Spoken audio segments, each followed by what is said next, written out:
Buyback of shares. देखो इस sum के अंदर आपको जो है क्वेश्चन के अंदर पूछा गया, this is the balance sheet given in the problem. Question में पूछा गया maximum number of shares and offer price.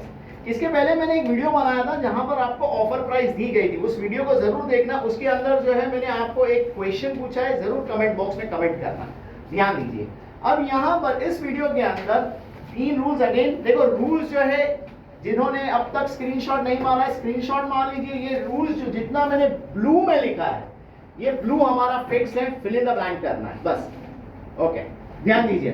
Maximum number of shares company can buy back is equal to 25% of its own fund. अच्छा, ये shares जो है हमारे को bracket में लिखा है ₹10 ईच, ठीक है।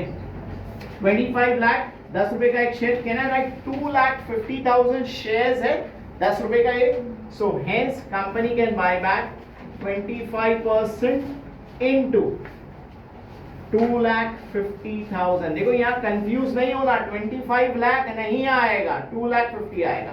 2,50,000 का हम 25% कैलकुलेट कर सकते हैं। Yes exactly, it's 62,500 shares if I am not mistaken. कैसी लेके बैठे हो आप लोग, बरोबर है। इसके बाद maximum amount available for buyback is equal to 25% of own fund.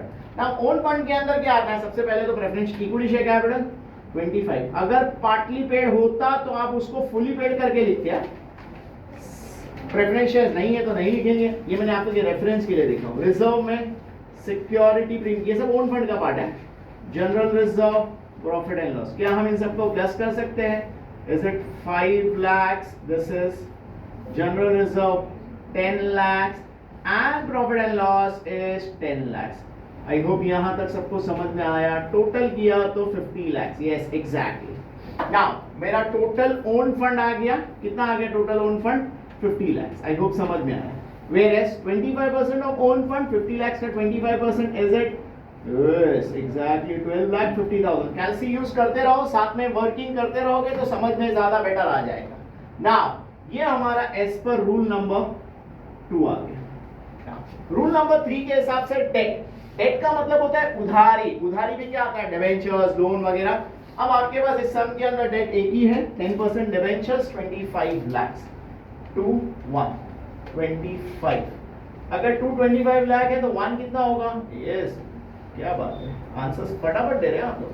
12,50,000। Now maximum amount available for buyback is equal to own fund. Check it out यार, ओन फंड हम यहां से ही ले सकते हैं। हमारा ओन फंड था 50 lakhs, whereas पोस्ट इक्विटी कितना है हमारा? 12,50,000।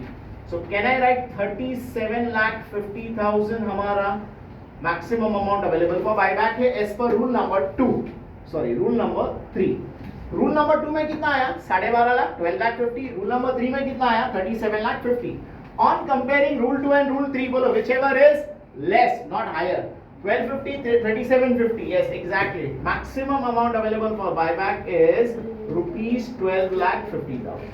now ध्यान से देखिए आप यहाँ पर, hence आप maximum number of shares और offer price। अब इस सम के अंदर ध्यान दीजिए, आपको ऑफर प्राइस नहीं दिया गया तो आप ऑफर प्राइस डालोगे। कैसे डालोगे? तो maximum amount available upon maximum number of shares. Maximum amount available हमारे पास कितना है? तो maximum amount available is 12,50,000 and maximum number of shares as per rule number 1 62,500। Can I write ₹20? Hence, I say that 62,500 shares company buy back of ₹10 at 10 rupee premium. उम्मीद करता हूं यहां तक समझ में आया। नाउ अब आपके पास टोटल 7 एंट्रीज है। आपके रिडम्पशन ऑफ प्रेफरेंस शेयर्स और बायबैक ऑफ इक्विटी शेयर दोनों में सेम एंट्री बनती है।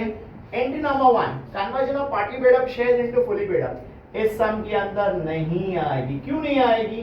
तो ये नॉट रिक्वायर्ड लिखना नहीं है, आपके रेफरेंस के लिए था। इस सम में इसीलिए नहीं आएगी क्योंकि 10 रुपए का शेयर है, 10 पेड अप है, पार्टली पेड अप नहीं है। इसके पहले वाले वीडियो में जरूर आप देखना, एक और वीडियो मेरा बायबैक के ऊपर है जहां पर आपको शेयर्स पार्टली पेड अप है। ध्यान दीजिए। रूल नंबर एंट्री नंबर 2 और 3 भी नहीं आएगी। एंट्री नंबर 3, आपने कितने शेयर्स को बायबैक किया है? 60 to 500 शेयर्स बायबैक किया है। एक शेयर 10 रुपए का है। 60 to 500 शेयर्स, एक शेयर का प्रीमियम 10 रुपया है। एंड आपका 60 to 500 शेयर्स, एक share total value 20 rupees. Can I get the product as 6,25,000 6,25,000 multiply कीजिए। Yes exactly 12,50,000। आई होप यहां तक समझ में आया। Whereas equity shareholder account debit to bank account, अब इसके अंदर अमाउंट क्या जाएगा मुझे कमेंट बॉक्स में जरूर आप बताओगे। Clear? Now for entry number 6 and entry number 7, for entry number 6 and entry number 7 आपको दो इक्वेशंस बनाना पड़ता है। इक्वेशंस भी मैंने ऑलरेडी आपके लिए यहां पर लिख के रखा है। Equations is premium on buyback is equal to security premium plus divisible profit, equity share capital is equal to fresh issue plus divisible profit। ध्यान से देखिए, अभी आपके पास प्रीमियम कहां से आएगा? इक्विटी शेयर कैपिटल से 6,25,000, whereas प्रीमियम ऑन बायबैक भी 6,25,000, दोनों सेम टू सेम है। whereas ध्यान दीजिए क्वेश्चन के अंदर सिक्योरिटी प्रीमियम है हमारे पास 5 लाख का। देखो अभी तक इंटरेस्टिंग पार्ट है। सिक्योरिटी प्रीमियम कितना है? 5 लाख है। तो अब हमारे पास जाना पड़ेगा डीपी। डीपी यानी general reserve profit and loss. 10 lakh बहुत पैसा है। प्रॉफिट एंड लॉस में चले जाते हैं हम लोग 1,25,000। I hope 1,25,000 this amount appears from profit and loss. Whereas यहां पर फ्रेश इश्यू निल है। डीपी अगेन हम लोग पूरा पैसा 6,25,000 either we can take from general reserve और we can take from profit and loss. हमने प्रॉफिट एंड लॉस से ले लिया। आई होप यहां तक समझ में आया। Can I write this over here as security premium 6,25,000?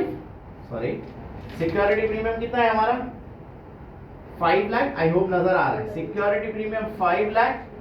इस सम के अंदर हम एक्स्ट्रा लेंगे profit and loss 1,25,000 and 2 premium on buyback 6,25,000। उम्मीद करता हूं यहां तक समझा।